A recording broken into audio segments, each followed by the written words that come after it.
मुद्दा वुद्दा कुछ नहीं है, बस एक ही मुद्दा है, जय श्री राम। वोट लेने के लिए लोगों की धार्मिक भावनाओं के साथ खिलवाड़ बीजेपी के लिए कुछ नया नहीं है। वो खुद को वास्तव में राम मान बैठे। गोविल ने खुद को राम कहा, जो चुनाव लड़ने के लिए घर लौट कर आए। लोग इस जाल में फंस जाते हैं और इसी कारण उनके मुद्दे चुनावी पटल से गायब हो जाते हैं। कि राम की तस्वीर टांगे हुए अश्लील आत्मविश्वास के साथ कितनी बार आप जनता का मूर्ख बना लेंगे। महिलाएं हाथों में फूल मालाएं लिए खड़ी हैं। जय श्री राम के नारों की आवाज तेज होती जा रही है। जैसे ही गाड़ियों का काफिला करीब से गुजरता है, महिलाएं फूल बरसाने लगती हैं। वो कुछ आगे बढ़कर ऑडी कार की सनरूफ से बाहर निकलकर हाथ जोड़कर अरुण गोविल को माला पहनाती हैं। अरुण गोविल कुछ फूल उठाते हैं और महिलाओं की तरफ फेंक देते हैं। महिलाएं इन फूलों को अपनी आंखों से लगा लेती हैं। मेरठ से बीजेपी के उम्मीदवार और टीवी धारावाहिक रामायण में राम का किरदार निभाने वाले अरुण गोविल के चुनाव प्रचार में माहौल भक्तिमय हो चुका है। मेरठ से करीब 20 किलोमीटर दूर बिजौली गांव में हो रहे इस रोड शो में सबसे आगे भगवा झंडा लहराते हुए युवा चल रहे हैं। उनके पीछे जय श्री राम का नारा लिखी टी शर्ट पहने युवाओं की भीड़ है। अरुण गोविल गांव में कहीं नहीं ठहरते, बस हाथ हिलाते हुए कुछ लोगों पर फूल बरसाते हुए दूसरे गांव की तरफ बढ़ जाते हैं। हमने कई गांव में अरुण गोविल के रोड शो को देखा। गोविल कहीं भी अपनी ऑडी कार से उतरे नहीं। 20-22 साल की उम्र के युवाओं से हमारे रिपोर्टर राघव सवाल करते हैं, इस बार के चुनाव में मुद्दा क्या है। एक साथ कई उत्साही युवा बोलते हैं, मैं उनके भरोसे पर पूरा उतर सकूं। एक आखिरी सवाल सर, लोगों का मुद्दा वुद्दा कुछ नहीं है, बस एक ही मुद्दा है, जय श्री राम। एक बार फिर देर तक जय श्री राम के नारे गूंजने लगते हैं। उन्होंने आप पे भरोसा जताया। यहाँ से मेरी पूरी कोशिश होगी मैं उनके भरोसे पर पूरा उतर सकूं। और साथ ही योगी मोदी जिंदाबाद के नारे भी। पश्चिमी उत्तर प्रदेश की मेरठ सीट पर बीजेपी ने अरुण गोविल को मैदान में उतारा है। टेलीविजन पर राम की भूमिका निभाने वाले अभिनेता अरुण गोविल ने, जो नए नए नेता बने हैं, विवाद खड़ा कर दिया है। चुनाव प्रचार करते हुए अरुण गोविल की गाड़ी पर राम की तस्वीर टंगी हुई दिखती है। सोशल मीडिया एक्स पर कई पोस्ट में अरुण गोविल ने 2024 के लोकसभा चुनाव में वोट मांगने के लिए एक हिंदू देवता के नाम और उनकी तस्वीरों का इस्तेमाल किया। द वायर में गोविल द्वारा अपने अभियान और बैठकों में राम के फोटो फ्रेम दिखाने के लिए और राम की छवि वाले भगवा गमछा पहनने पर उन पर जय श्री राम लिखे होने को लेकर एक ट्वीट किया, जिसके बाद जिला प्रशासन ने उन्हें नोटिस भेजा। मेरठ के जिला मजिस्ट्रेट और चुनाव अधिकारी दीपक मीना ने 8 अप्रैल के द वायर के ट्वीट के जवाब में 10 अप्रैल को कहा कि भारतीय जनता पार्टी के उम्मीदवार श्री अरुण गोविल को नोटिस जारी किया गया है। दरअसल मेरठ में 26 अप्रैल को वोट पड़ने हैं। वोट लेने के लिए लोगों की धार्मिक भावनाओं के साथ खिलवाड़ बीजेपी के लिए कुछ नया नहीं है। इनका हर चुनाव ले देकर धर्म और जाति के इर्द गिर्द ही घूमता है। लेकिन चुनावी प्रचार के दौरान धार्मिक प्रतीकों का उपयोग करना Representation of the People's Act 1951 की धारा 123 के सब क्लॉज 3 के तहत एक भ्रष्ट अभ्यास माना जाता है। बावजूद इसके अरुण गोविल के प्रचार अभियान में राम प्रमुखता से शामिल है। गोविल के अभियान पर एक नजर डालने से पता चलता है कि उन्होंने 2 अप्रैल को अपना नामांकन दाखिल करने के बाद से अपने भाषणों में राम का खुलकर प्रयोग किया है और हिंदू देवता व अयोध्या में राम मंदिर की कई तस्वीरें और पोस्ट भी शेयर की है। अरुण गोविल मेरठ में जन्मे हैं। अरुण रामानंद सागर की रामायण टीवी सीरीज में राम की भूमिका निभाने के कारण जाने जाते हैं। मुझे याद है मेरे बुजुर्गों का राम के प्रति प्रेम और अरुण गोविल के किरदार के प्रति आस्था जो बेहद सच्ची थी, लेकिन उसका राजनीतिक लाभ एक दिन लिया जाएगा, इसका उन्हें अंदाजा नहीं था।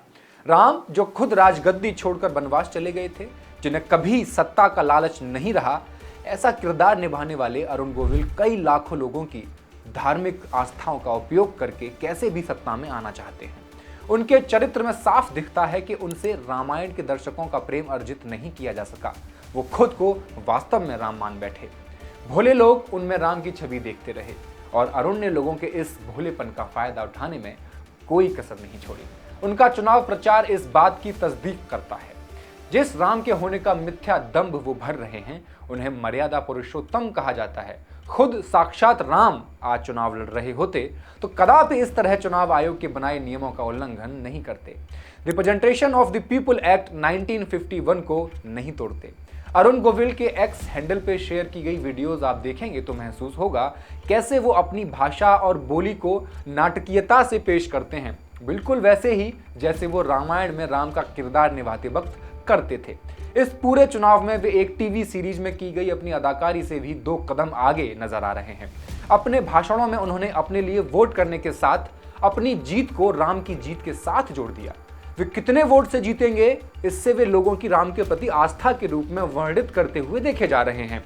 अरुण जी, आप राम से तो नहीं लेकिन प्रधानमंत्री मोदी से प्रभावित जरूर लगते हैं, जो पुलवामा के शहीदों के नाम पर भी वोट मांग लेते हैं। मेरे फर्स्ट टाइम वोटरों को, क्या आपका पहला वोट पाकिस्तान के बालाकोट में एयर स्ट्राइक करने वाले वीर जवानों के नाम समर्पित हो सकता है क्या?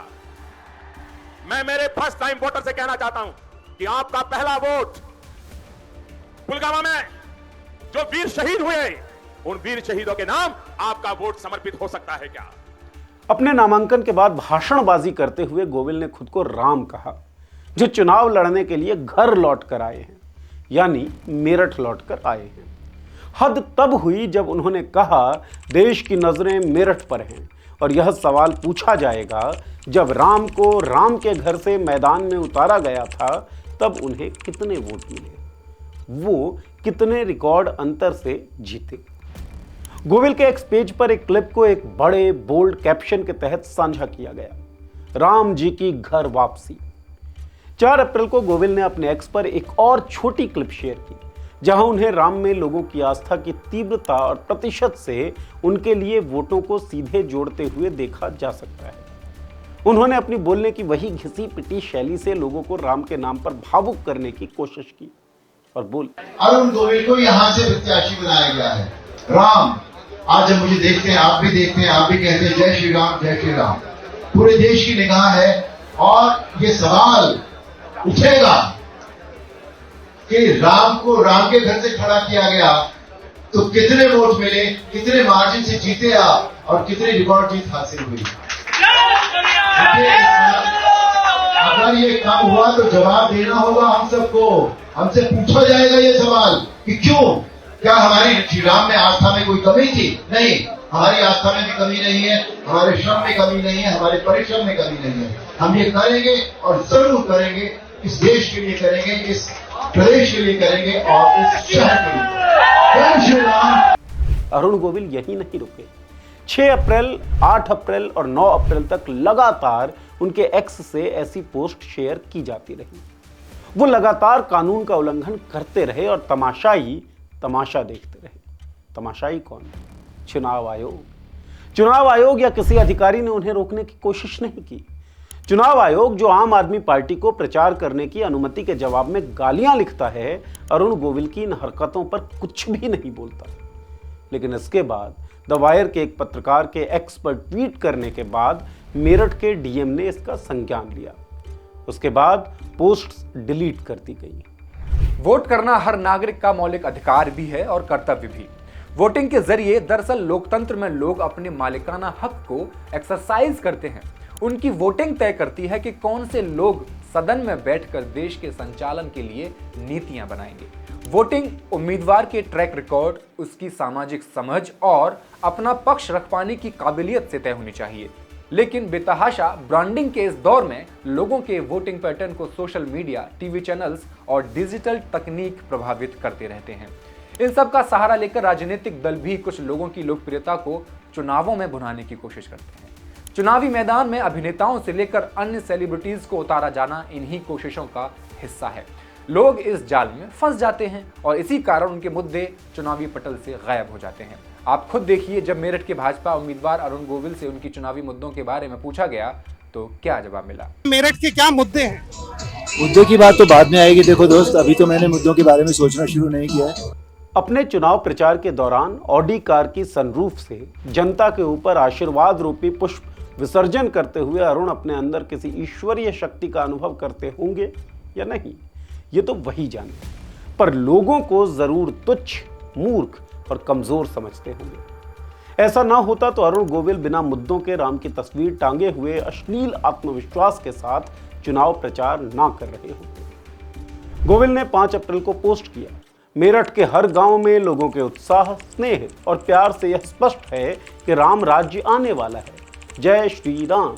लेकिन राम के नाम पर वोट मांगने का यह हथियार अरुण के ज्यादा काम शायद ही आ पाए, क्योंकि आडवाणी से लेकर मोदी तक ने खूब प्रयोग कर करके इस हथियार की धार को कुंद कर दिया है। सांप्रदायिक आधार पर वोटर्स को जोड़ने की संख्या अपने थ्रेशोल्ड को पार कर चुकी है। लोग अब समझने लगे हैं। देखिए हमारे रिपोर्टर राघव से लोगों ने इस स्वघोषित राम के बारे में क्या कहा। काय के राम है? ये कलाकार हैं, काय के राम है? ये कलाकार हैं, कलाकार लेते हैं, पैसे लेते हैं, कमाते हैं, कलाकारी होती है। हमारे हापुड़ में बहुत अच्छी रामलीला होती है। ये हापुड़ में रामलीला कर लें। जो आदमी आज चुनाव प्रचार में डोंट टच मी, अच्छा ऐसा कह रहे हैं, तो वो आगे क्या करेंगे? आगे तो दर्शन ही दुर्लभ हो जाएंगे। यस पिक्चर भी तो अरुण गोविल ने की थी, उसमें क्या कैरेक्टर था? और एक चीज बताइए, क्या हम अय्यास वाले भी कैरेक्टर को मानना शुरू कर दें? या इतनी रामलीला होती है, जितने राम है सबको राम का ही मान ले, सब राम ही है, उन्हें क्यों नहीं बुला रहे? 22 जनवरी को आपाधापी में आधे अधूरे मंदिर की प्राण प्रतिष्ठा कर दी गई। बड़े बड़े महापंडितों ने इसका विरोध किया। आधे बने मंदिर में प्राण प्रतिष्ठा नहीं हो सकती, ऐसा कहा गया। पूरा चुनावी माहौल बनाया गया, लेकिन एक हफ्ते से ज्यादा वो खबर कहीं नहीं चली। क्यों? लोग समझ चुके हैं भाई कि धर्म की राजनीति से उनके बच्चों को रोजगार नहीं मिलेगा। जब राम मंदिर से भी बात नहीं बनी तो चुनावी महीने से जस्ट पहले CAA लागू कर दिया गया। जनता इस बार भी होशियार निकली, मोदी जी का मोए मोए कर दिया। CAA को लेकर कहीं भी प्रदर्शन हुआ ही नहीं। एक बार या 2 बार, अरे कितनी बार आप जनता का मूर्ख बना लेंगे? You can fool some of the people all of the time and all of the people some of the time, but you cannot fool all of the people all of the time. Lincoln.